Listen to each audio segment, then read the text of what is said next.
Bienvenue dans Pratique ton français avec des histoires. Es-tu prêt à pratiquer ton français et à devenir plus à l'aise? Commençons.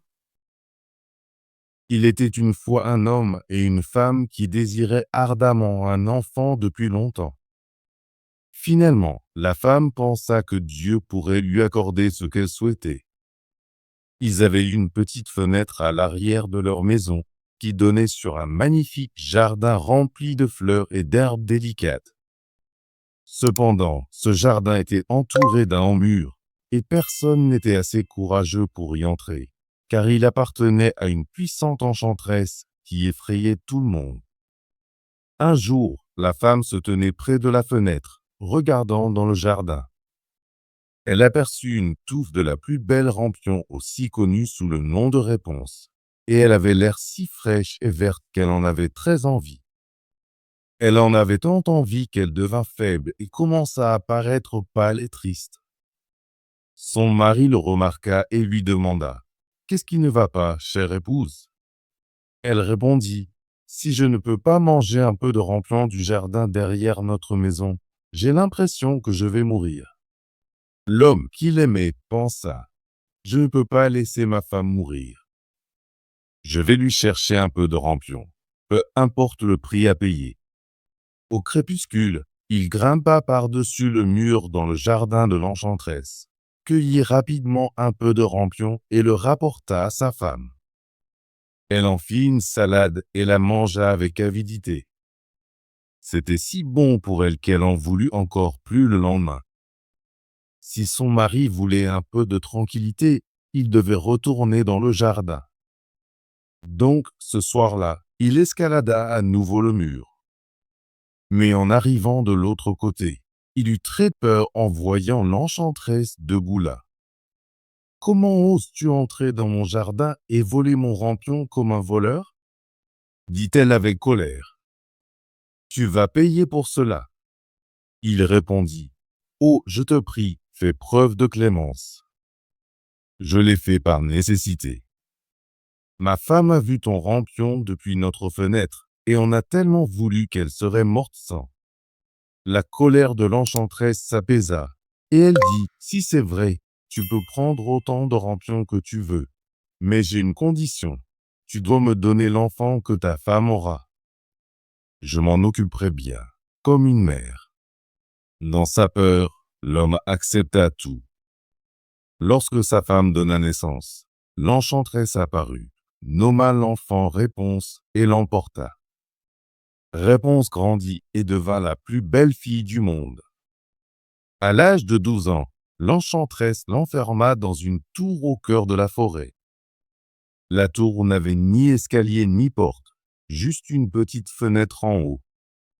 Lorsque l'enchanteresse voulait lui rendre visite, elle se tenait en bas et appelait : « Réponse, Réponse, laisse tomber tes cheveux. » Réponse avait de longs cheveux magnifiques qui brillaient comme de l'or filé.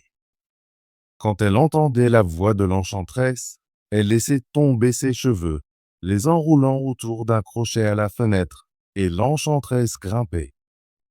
Après 1 an ou 2, un prince traversa la forêt et entendit une belle chanson. Il s'arrêta pour écouter. C'était Réponse chantant seule dans sa tour. Le prince voulait la voir, mais il ne trouva pas de porte. Il s'en alla mais revint chaque jour pour entendre sa voix enchanteresse. Un jour, alors qu'il se cachait derrière un arbre, il vit l'enchanteresse arriver et l'entendit appeler : « Réponse, Réponse, laisse tomber tes cheveux. » Réponse laissa tomber ses cheveux, et l'enchanteresse grimpa. Le prince pensa : « Si c'est ainsi qu'elle entre, j'essaierai aussi. » Alors, le soir suivant, il se rendit à la tour et appela : « Réponse, Réponse, laisse tomber tes cheveux. » Aussitôt, ses cheveux tombèrent et le prince grimpa. Au début, Réponse eut très peur en voyant un homme pour la première fois. Mais le prince lui parla gentiment, lui disant qu'il avait été si ému par son chant qu'il devait la rencontrer. Réponse se sentit moins effrayée, et quand il lui demanda de l'épouser, elle pensa : « Il m'aimera plus que la vieille femme. » Elle accepta et prit sa main. Elle dit, « Je viendrai volontiers avec toi, mais je ne sais pas comment descendre. Apporte-moi de la soie chaque fois que tu viens, et je tisserai une échelle avec. Quand elle sera prête, je descendrai, et tu pourras m'emmener sur ton cheval. » Ils convinrent qu'il la visiterait chaque soir, puisque l'enchanteresse venait durant la journée. L'enchanteresse ne remarqua rien au début, mais un jour, Réponse lui demanda, « Pourquoi es-tu si lourde à tirer que le jeune prince? Il vient à moi si rapidement. »« Ô toi, fille maléfique !» cria l'enchanteresse. « Qu'as-tu dit?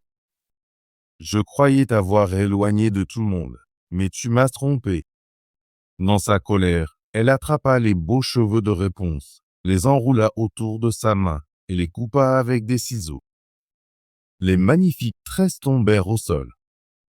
Elle fut si cruelle qu'elle emmena Réponse dans un endroit isolé où elle dut vivre dans la tristesse et la misère. Ce même jour, l'enchanteresse attacha les cheveux coupés au crochet de la fenêtre. Lorsque le prince vint et appela, « Réponse, Réponse, laisse tomber tes cheveux. » Elle laissa tomber les cheveux. Le prince grimpa, mais au lieu de trouver Réponse, il vit l'enchanteresse, qui le regardait avec des yeux malveillants. Se moqua-t-elle. « Tu es venu chercher ta bien-aimée, mais elle n'est plus ici. L'oiseau magnifique est parti. Le chat l'a attrapé, et cela te fera du mal aussi.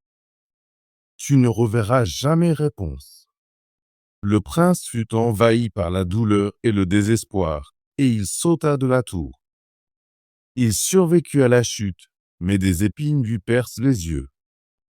Aveugle et le cœur brisé, il erra dans la forêt, vivant de racines et de bas, pleurant la perte de sa bien-aimée. Il erra dans la misère pendant de nombreuses années jusqu'à ce qu'il trouve enfin le désert où Réponse vivait avec les jumeaux qu'elle avait mis au monde, un garçon et une fille. Il entendit une voix qui lui semblait familière et la suivit. En s'approchant, Réponse le reconnut et courut vers lui, en pleurant. Deux de ses larmes tombèrent sur ses yeux, et il pouvait de nouveau voir. Il la ramena dans son royaume, où ils furent accueillis avec joie. Ils vécurent heureux et comblés pendant longtemps. Bravo! Veux-tu pratiquer ton français et devenir plus fluent? Abonne-toi et active la cloche de notification pour ne manquer aucune de nos histoires gratuites en français. À bientôt dans la prochaine vidéo.